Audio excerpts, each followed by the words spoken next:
오늘 출애굽기 12장의 말씀을 보니까요, 유월절 사건이 나옵니다. 이 유월절 사건은 우리 예수 믿는 사람들이 꼭 기억해 두어야 할 사건이에요. 이스라엘 백성은 이 유월절을 꼭 기억합니다. 매년 기억해요. 밤을 세워가면서 기억합니다. 이 유월절 사건은. 근데 우리는 유월절 사건을 기념하거나 기억하는 게 아니라 유월절 사건이 보여주는 예수 그리스도의 복음을 우리가 여기서 배울 수 있기 때문에 유월절을 우리가 공부하고 기억합니다. 이스라엘 백성들이 애굽에서 노예살이를 400년, 어떤 구절에 보게 되면 400년, 어떤 구절에 보게 되면 430년 이렇게 기록되어 있어요. 성경이요, 문자마다 다 똑같지 않아요. 자꾸로 믿으면 안 됩니다. 긴 시간 애굽 왕의 손에 꽉 잡혀 있었습니다. 빠져나갈래야 빠져나갈 수가 없어. 니네들은 우리의 노예이다. 시키는 대로 해야 된다. 아침 일찍 일어나서 저녁 늦게 밤 늦게까지 가서 일해야 한다. 포도원에 가서 일해야 하고, 감람나무 기르는 데 가서 일해야 되고, 벽돌 찍어서 성벽을 쌓는 데 일해야 하고 일해야 한다. 그리고는 생명을 부지할 만한 양식만 이렇게 주는 노예살이이지요. 그러니까 힘없는 사람이 무엇을 하게 되어 있어요? 탄식하지요. 탄식. 근데 이스라엘 백성들의 탄식은 기도가 포함되어 있었기 때문에 하나님이 들으시는 거예요. 여러분 탄식하지만 하나님 이름을 부르며 탄식해야 돼요. 그러면 하나님이 들으신다 이 말이에요. 개인적인 탄식은 그냥 탄식으로 끝이 나고 맙니다. 그래서 하나님께서 모세를 보내십니다. 모세를 보내서 애굽 왕에게 당신보다 더 큰 힘이 있다. 당신이 섬기는 신보다 더 센 신이 있다. 그 센 신의 명령을 듣고 네가 노예로 부리고 있는 저 백성들은 그 신의 자녀들이다. 보내라. 그러니까 믿지를 않지요. 그래서 재앙 10가지를 출애굽기에 보게 되면 보내는 거예요. 그 재앙이 하나하나 일어날 때마다 하나님의 권능이 나타나는 거죠. 그러니까 그때 바로가 놀라고 기겁하고 겁먹어 가지고 데리고 가라 그래요. 그럼 데리고 가라 그러고 난 다음에는 모세가 다시 재앙을 거두어 가요. 그러면 또 바로가 완악해져. 고통을 당할 때에는 빨리 내보내서 이 고통이 없어져야 되겠는데, 고통이 사라지고 난 다음에는 이 노예를 내보낸다는 게 너무나 아까운 거예요. 그래서 또 안 보내. 이 바로가 완악하게 보내지 아니하니까 하나님께서 이제 결정적 재앙, 아주 그냥 결정적인 심판을 하나 준비해 놓으셨다 이 말이죠. 그래서 어떤 날을 정하고 그게 유월절 날이 되는 겁니다.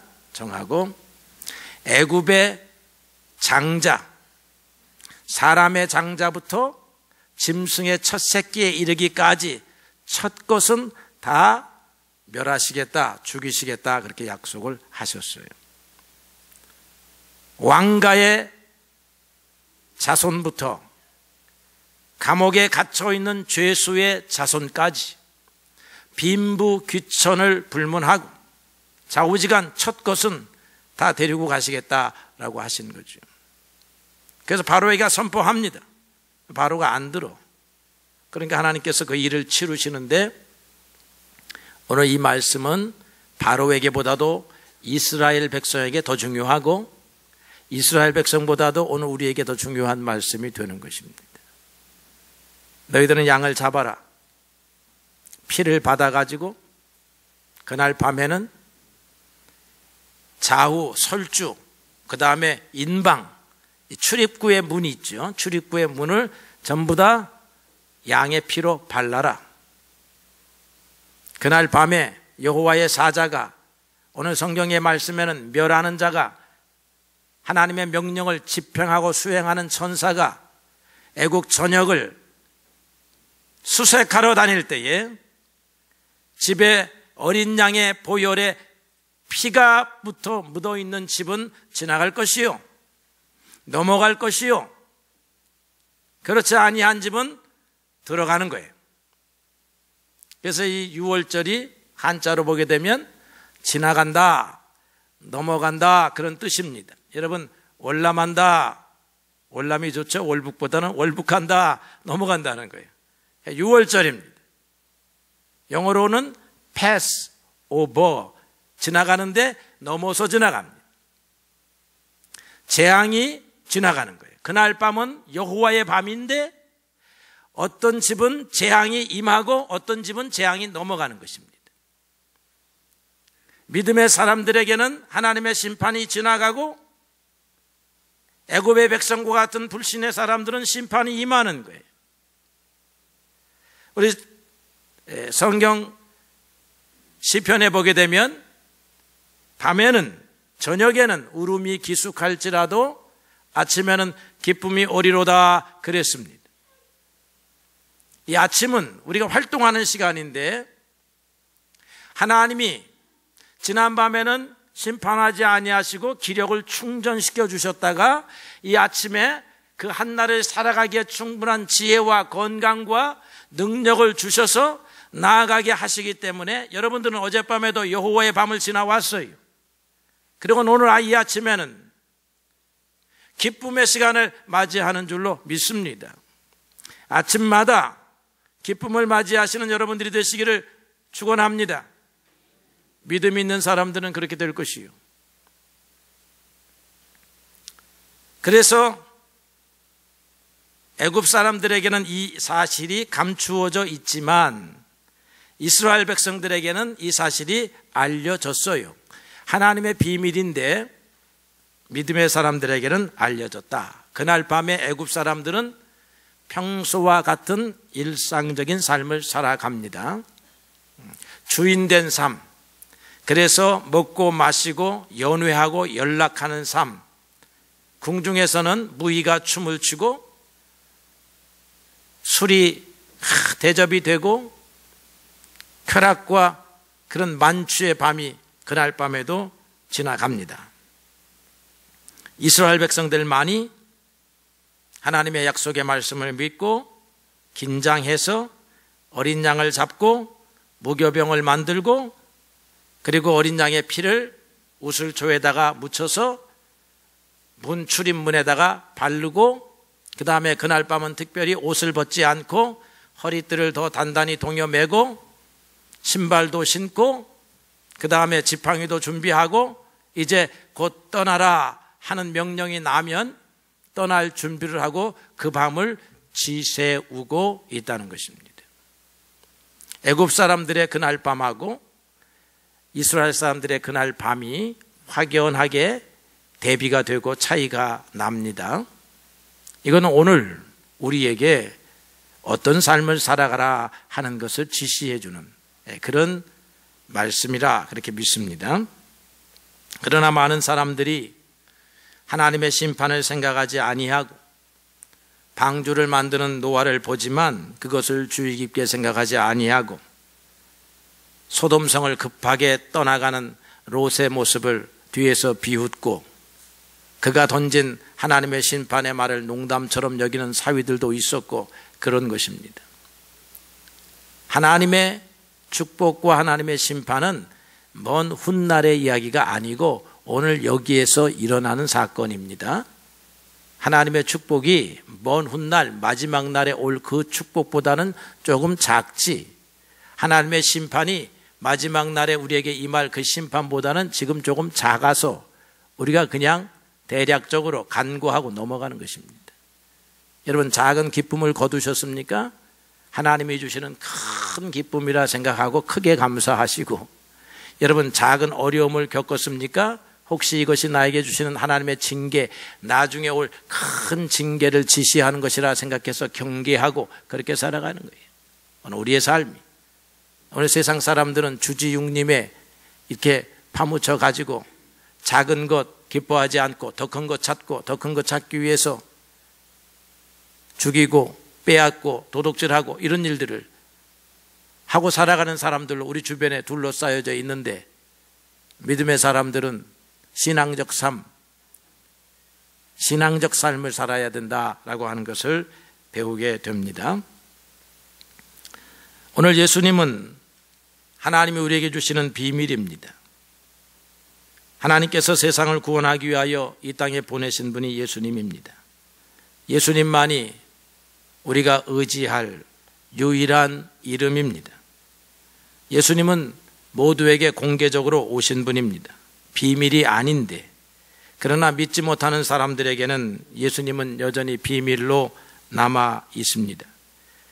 예수님에 대하여, 메시아에 대하여 구약시대부터 줄기차게 선지자들에 의해서 선포되어 왔고, 제사장들에 의해서 온갖 제사 제도를 통해서 장차 하나님의 아들 메시아가 올 것을 가르쳤고 기대해 왔지만, 그 이스라엘 사람들도 요한복음 1장 11절에 보니까 예수께서 이 땅에 오셨는데 자기 땅에 오신 메시아를 영접하지 아니하였다, 그렇게 선언해 놓았습니다.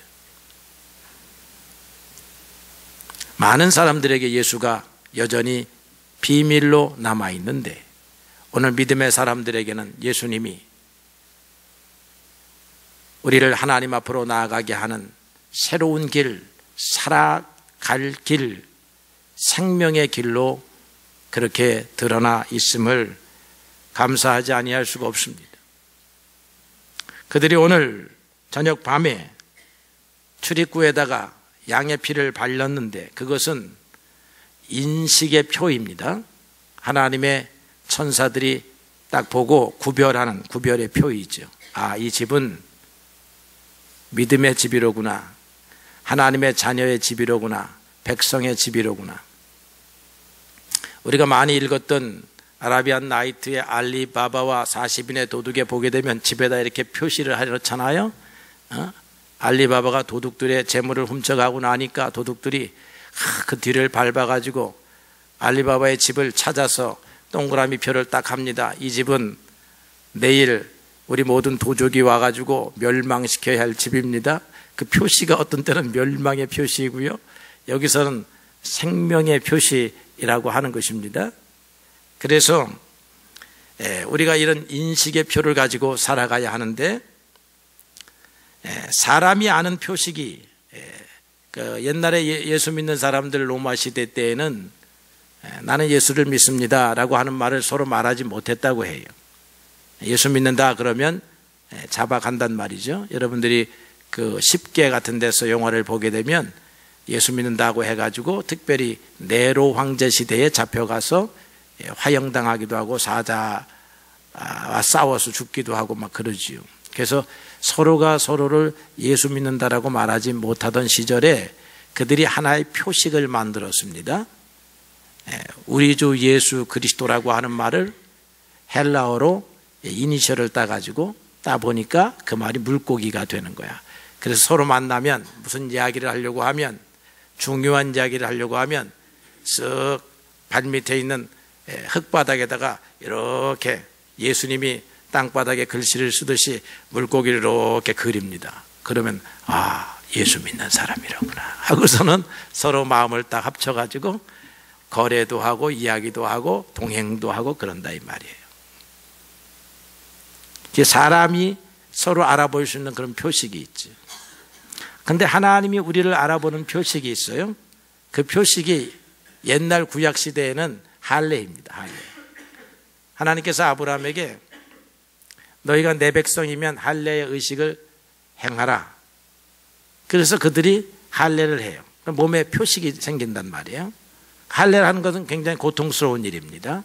그렇지만 그것이 하나님의 자녀라고 하는 표식이 되었다고요. 오늘날에는 여러분 우리 교회도 1년에 2번씩 세례식을 합니다마는 세례가 예수 그리스도의 이름으로 받는 세례가 하나님의 자녀라고 하는 표이다 이 말이죠. 표. 그 표를 갖는다고 하는 거 굉장히 어렵게 생각하는 사람들 많아요. 그냥 교회 가면 되지. 뭐 그런 표식까지 받을 필요가 있는가? 그렇게 생각한다 이 말이에요. 그런 건 굉장히 중요한 표식입니다. 하나님의 자녀냐 아니냐 하는 것을 결정하는 그런 표식이에요. 남이 알아봐야지. 교회 가서 예수 믿는다는 것을 알아봐야지. 자기가 고백을 하고 세례를 받았으니 그것이 하나님이 아는 표식 가운데 하나라 그렇게 생각합니다. 그래서 멸망시키는 천사가 그날 밤에 돌아다니는데 이스라엘 백성들은 아침이 올 때까지 문 밖에 나와서는 안 되었습니다. 문 밖에 나오면 이 멸망의 천사에 의해서 죽게 되어 있다 이 말이죠. 그들이 양을 잡아서 출입문에 피를 발랐다 하더라도 문 밖에 나가면 죽음을 면할 수가 없었습니다. 안전지대는 어디냐? 집안이기 때문입니다. 하나님의 심판을 집행하는 사자가 모든 길거리와 집집마다 수색을 하게 됩니다. 오직 수색하지 아니하고 지나가는 곳은 양의 피가 출입구에 발라져 있는 집일 뿐입니다. 이스라엘 백성도 이 약속을 지키지 아니하면 멸망을 피할 수가 없는 것입니다. 이것은 오늘 우리에게 매우 시사하는 바가 큰 건데 바로 이 문이 우리는 그리스도라고 하는 것입니다. 요한복음 10장에 보게 되면 예수님이 이렇게 말씀하셨습니다. 내가 문이니 누구든지 나로 말미암아 들어가면 구원을 얻고 또는 들어가며 나오며 꼴을 얻으리라. 그 전에 이런 말씀을 덧붙였습니다. 나는 양의 문이라. 나보다 먼저 온 자는 다 절도요 강도니 양들이 듣지 아니하였느니라 그랬습니다. 예수님이 우리가 들어가야 할 생명의 문으로 말씀하셨습니다. 이스라엘 백성들이 문 밖으로 나가지 않아야 하는 것처럼 오늘 우리들은 그리스도 바깥으로 나아가서는 아니 되는 것입니다. 아침이 올 때까지 이스라엘 백성들은 그 약속의 말씀을 믿고 그 문을 꽁꽁 잠그고 나가라 할 때까지 그 집안에 머물러 있는 거예요. 혹시 호기심을 가졌다거나 방 안에 있는 것이 두려웠다라고 하면 나갈 수가 있는데 나가면 죽습니다. 문 안만이 안전지대라고 하는 것이죠. 우리의 삶의 안전지대가 어디냐? 그리스도 안이라고 하는 것입니다. 양들이요 목자의 인도를 받아서 들판에서 풀을 뜯다가 저녁이 되면 우리로 들어오게 됩니다. 우리로 들어오면 목자가 그 우리를 잘 살펴보고 난 다음에 그 다음에 문을 잠그고 그리고 이제 한쪽으로 가서 자기도 쉰단 말이죠. 그런데 그 밤중에 우리를 튀어나온 양이 있다라고 하면 늑대에게 죽임을 면치 못하게 될 것입니다. 그 우리 안에 있어야 합니다. 언제 나가야 하느냐? 아침이 되어 목자가 우리를 열고 다시 또 초장으로 인도할 때 나가야 하는 것이죠. 예수님은 우리의 생명과 죽음을 가르는 그런 선이에요. 문입니다. 예수님 안에 들어가면 생명을 얻고 삶을 얻고 복을 얻고 예수님 밖으로 나가면 죽음이 기다리고 있고 저주가 기다리고 있고 불행이 기다리고 있는 것이 오늘 우리의 신앙이라 이 말이죠. 그래서 여러분들이 그리스도 안에 있어야 한다. 사도 바울은 자기가 쓴 서신서에서 그리스도 안에 있는 신앙에 대해서 우리에게 강하게 설파해 주고 있습니다. 그리스도 안에서만이 하나님이 우리를 택하시고 그리스도 안에서만이 하나님이 우리를 구원의 백성으로 예정하시고 그리스도 안에서만이 우리가 하나님의 능력을 경험하고 하나님의 은혜를 맛보고 하늘의 신령한 복은 그리스도 안에만 있으며 그리스도 안에 있을 때에 구원이 있고 기업이 주어지고 승리가 있다라고 그렇게 말하고 있어요. 그래서 여러분들은 그리스도 밖으로 나아가서는 아니 되는 것입니다. 오늘 우리의 믿는 믿음의 신앙, 그리스도 안에 있는 신앙이 된 것을 하나님 앞에 감사드립니다. 그러면 그리스도 안에 있다라고 하는 것이 그럼 무엇이냐? 이게 좀 살펴볼 필요가 있어요. 나도 그리스도 안에 있고 싶습니다. 아니, 나는 그리스도 안에 있는 것 아닙니까? 그리스도 안에 있으려고 하면 그리스도의 말씀을 지키는 사람이 되어야 합니다. 예수님께서 내가 아버지의 계명을 지켜 아버지의 사랑 안에 머무르는 것과 같이 너희도 내 계명을 지키면 나의 사랑 안에 머무르리라, 그렇게 약속하셨습니다. 그리스도의 전능하신 보호와 그리스도를 통하여 주시는 하나님의 은혜를 우리가 얻으려고 한다면 그리스도 안에 있어야 하고, 그리스도 안에 있다라고 하는 말은 그리스도의 교훈을 지키며 살아가는 것입니다. 그럼 그리스도의 교훈이 뭐냐? 성경을 읽어야 되겠죠? 그리스도의 교훈. 그런데 로렌 커닝햄이라고 하는 사람이 이것에 대해서 우리에게 아주 중요한 진리를 하나 가르쳐 줬어요. 그래서 소개하고 싶습니다. 이 사람은 초교파 선교단체인 YWAM의 창시자인데요, 네가 그리스도인이라고 하는 표식, 그리스도 안에 있다라고 하는 표식은 무엇이냐? 맨발로 사는 거다, 그렇게 말했어요. 맨발로 사는 거다.